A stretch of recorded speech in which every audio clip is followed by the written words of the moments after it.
മലപ്പുറത്തെ NDA സ്ഥാനാർത്ഥി Shri M. അബ്ദുസലാമാണ് നമ്മോടൊപ്പം ചേരുന്നത്. പ്രചരണം അവസാന ഘട്ടത്തിലെത്തുമ്പോൾ എന്താണ് കണക്കൂട്ടൽ? വളരെ സന്തോഷം തോന്നുന്നു. നല്ലൊരു വാർത്ത ഇന്നലെ കിട്ടി. Association of Indian political consultants അവരിവിടെ ഒരു സർവേ നടത്തി. സാമ്പിൾ 4365 പേരുടെ സർവേ നടത്തി. എങ്ങനെ നിൽക്കുന്നു ഇവിടുത്തെ രാഷ്ട്രീയം, മലപ്പുറത്തെ രാഷ്ട്രീയം എങ്ങനെ നിൽക്കുന്നു എന്നുള്ള സർവേയിൽ കഴിഞ്ഞ പ്രാവശ്യം ഞങ്ങൾക്ക് 5% വോട്ടേ ഉണ്ടായിരുന്നുള്ളൂ. ഇപ്രാവശ്യം ഇതുവരെയുള്ള ഗ്രാഫ് 19% ആയിട്ടുണ്ട്. അതൊരു വലിയ നേട്ടം തന്നെയാണ്. ഏതാണ്ട് 4 ഇരട്ടിയായി. അതൊരു വലിയ മാറ്റം തന്നെയാണ്. അതിൻ്റെ അർത്ഥം ഞങ്ങൾക്കൊപ്പം സഞ്ചരിക്കാൻ മലപ്പുറത്തുകാരുണ്ട് എന്നുള്ളത് തന്നെയല്ലേ. ഈ പറയുന്നതും ഈ കാണിക്കുന്നതും ഈ മുഖത്ത് കാണുന്നതും കയ്യിൽ കിട്ടുന്ന ആ ബലവും ആ ചൂടും കണ്ണിൽ കാണുന്ന ചിരിയും ഒക്കെ വോട്ടായി മാറുന്നു എന്നുള്ളതിൻ്റെ തെളിവാണ് 5% നിന്നും 19% ആയത്. അതൊരു വലിയ മാറ്റം തന്നെ. പലപ്പോഴും BJP സ്ഥാനാർത്ഥി എന്ന നിലയിൽ എല്ലായിടത്തും സ്വീകാര്യത കിട്ടുന്നുണ്ടോ? ആരെങ്കിലും മോശമായിട്ടൊക്കെ പെരുമാറുന്നുണ്ടോ? അതൊക്കെ ഉണ്ട്. ഞാൻ അതിനെ ഒറ്റപ്പെട്ടതായിട്ടേ കാണുന്നുള്ളൂ. മലപ്പുറത്തെ ജനങ്ങളായിട്ടല്ലൂ എൻ്റെ അനുഭവം. 4 കൊല്ലം ഞാൻ ഇവിടെ കിടന്നതല്ലേ.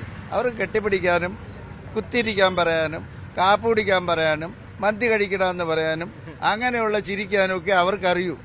അതിൻ്റെ ഇടയിൽ ചില അങ്ങ് ഇഞ്ഞും കാണും. അതിനെ നമ്മൾ കണക്കാക്കേണ്ട കാര്യമില്ലെന്ന് ഞാൻ വിചാരിക്കുന്നത്. അതിന് ഞാൻ ഇഗ്നോർ ചെയ്യുള്ളൂ. ഇത്തവണ BJPക്ക് അനുകൂലമായിട്ടുള്ള എന്തൊക്കെ ഘടകങ്ങളാണ് മലപ്പുറത്തുള്ളത്? ഇന്നിപ്പോൾ ഞാൻ പറഞ്ഞില്ലേ, ഞാൻ കണ്ടത് ഒരു വലിയ മാറ്റത്തിൻ്റെ ദാഹം തന്നെ കണ്ടത്.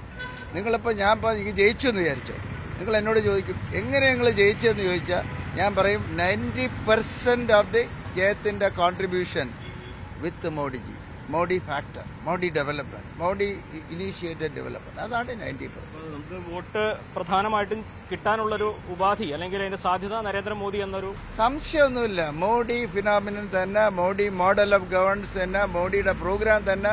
മോഡിജി എല്ലാ വീട്ടിലും പല പ്രാവശ്യം എത്തിക്കഴിഞ്ഞു. എങ്ങനെ പ്രോഗ്രാംസായി ബെനിഫിറ്റായി എത്തിക്കഴിഞ്ഞു, ഡയറക്റ്റ് ബെനിഫിറ്റായിട്ട് എത്തിക്കഴിഞ്ഞു. അതൊരു വലിയ മാറ്റം തന്നെയല്ലേ. പലപ്പോഴും പുറമേയുള്ള ചിത്രം BJPയോടൊരു തൊട്ടുകൂടായ്മ മലപ്പുറത്തിന് ഉണ്ട് എന്നുള്ളതാണ്. അതുണ്ടായിരുന്നു.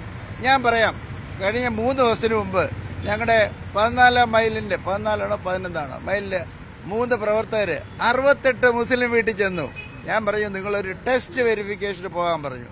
68 മുസ്ലിം വീടുകളിലും ഊഷ്മളമായ വരവേൽപ്പ്. ഒരാൾ ചോദിച്ചു, BJPക്ക് മാത്രമേ ഈ രാജ്യത്ത് മാറ്റം കൊണ്ടുവരാൻ കഴിയൂ, നിങ്ങൾ എന്തുകൊണ്ട് വരുന്നില്ല, എന്തുകൊണ്ട് വോട്ട് ചോദിക്കുന്നില്ല, നിങ്ങൾ എന്തുകൊണ്ട് ഞങ്ങളെ മാറ്റി നിർത്തുന്നു എന്ന് ചോദിക്കുന്ന മുസ്ലിങ്ങൾ ഇന്നിവിടെ ഉണ്ടെന്ന് കണ്ട് നമ്മുടെ BJPക്കാർ അമ്പരന്ന് നിൽക്കുകയാണ്.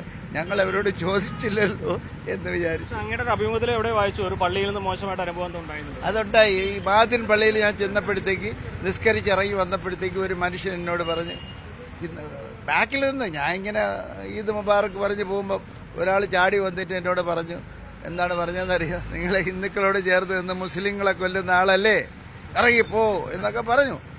എനിക്ക് വല്ലാതെ വേദനിച്ചെന്നുള്ള സത്യം. പിന്നെ ഞങ്ങളെ എല്ലാവരുടെയും സമീപനം അങ്ങനെയല്ലല്ലോ. അല്ലല്ല, അതാണ് ഞാൻ ഒറ്റപ്പെട്ട അപൂർവം. എല്ലാവരുടെയും സമീപനം കെട്ടിപ്പിടിക്കുക, കുത്തിരിക്കാൻ പറയുക, അത്രേ ഉള്ളൂ, അതേ ഉള്ളൂ. ആത്മവിശ്വാസത്തിൽ തന്നെയാണ് ഇപ്പൊ എനിക്ക് ഇന്നലെ 19 ആയില്ലേ, അത് തന്നെ നല്ല ആശ്വാസം. എനിക്ക് തോന്നുന്നു അത് ഇങ്ങോട്ട് കയറുമെന്ന് തോന്നുന്നു. നമ്മളെ മറ്റേ ആശാന്മാരോട് പറഞ്ഞവരാ, പഴയതുപോലെ ഈസി ആയിട്ടൊക്കെ പോണ്ട, കയ്യിൽ കുരുക്കിടാൻ ഇവിടെ ആളുകൾ ഒട്ടത്. വലതിൽ നിന്നും വോട്ട് ലഭിക്കും അല്ലേ? തീർച്ചയായിട്ടും ഇടത്തുനിന്നും കിട്ടും, വലതുനിന്നും കിട്ടും. നിഷ്പക്ഷപതികൾ ഒരുപാട് പേര് കിട്ടും. എന്തിന് കാലിക്കട്ടിൽ എനിക്ക് എഗൻസ്റ്റ് സമരം ചെയ്തവരും എനിക്ക് വോട്ട് ചെയ്യും. വളരെ ആത്മവിശ്വാസത്തോടെ തന്നെയാണ് അദ്ദേഹത്തിന്റെ പ്രചരണം മുന്നേറുന്നത്. വലിയ ചരിത്രപരമായ മാറ്റം മലപ്പുറത്ത് ഉണ്ടാക്കാൻ കഴിയുന്ന പ്രതീക്ഷയാണ് അദ്ദേഹം പങ്കുവയ്ക്കുന്നത്. അഖിലോട്ട് പാറയ്ക്കൊപ്പം CB അനുമോദ്, ന്യൂസ് 18.